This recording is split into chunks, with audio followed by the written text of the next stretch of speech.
Since the 1940s, Disney has been making movies for all age groups. These movies range from princesses to talking cars.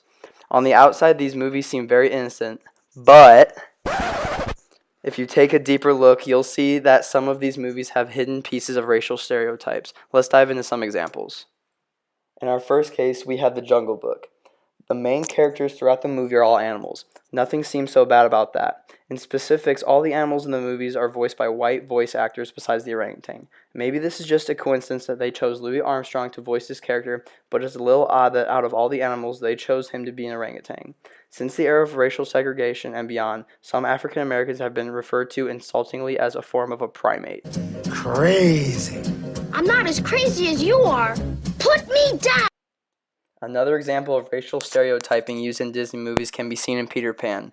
The scene I'm discussing includes a song and dance done by Native Americans titled What Makes the Red Man Red. The title alone already begins to stereotype Native Americans as having red skin.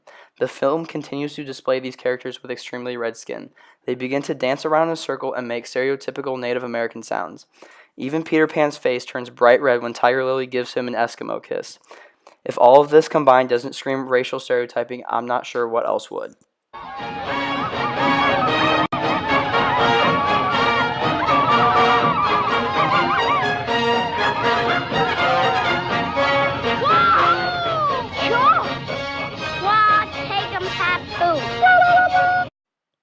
A third example is found in the movie Aladdin. The setting is displayed as a typical Middle Eastern marketplace. The marketplace is very dirty, poor, and violent. This shows that even producers stereotype the Middle East as a sandy desert under the rule of Islam. In this scene where Jasmine and Aladdin are walking through the marketplace, Jasmine gives a little kid an apple from a stand because he looks like he is starving. Just more stereotyping thrown into the mix.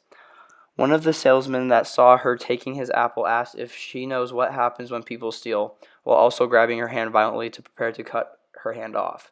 This just portrays the Middle East as a very violent place where punishment ranges from losing a limb to execution. She said she knew the Sultan. She thinks the monkey is the Sultan. This final example comes from one of Disney's most recent films. The Princess and the Frog seemed to be the one movie everyone was waiting for. Finally, a movie that had an African American princess.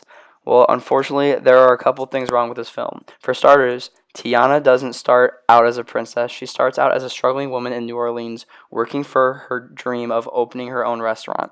She is best friends with a white female named Charlotte, who just happens to be the daughter of the wealthiest and most powerful man in New Orleans, while Tiana and her widowed mother live in the poorest areas of the town.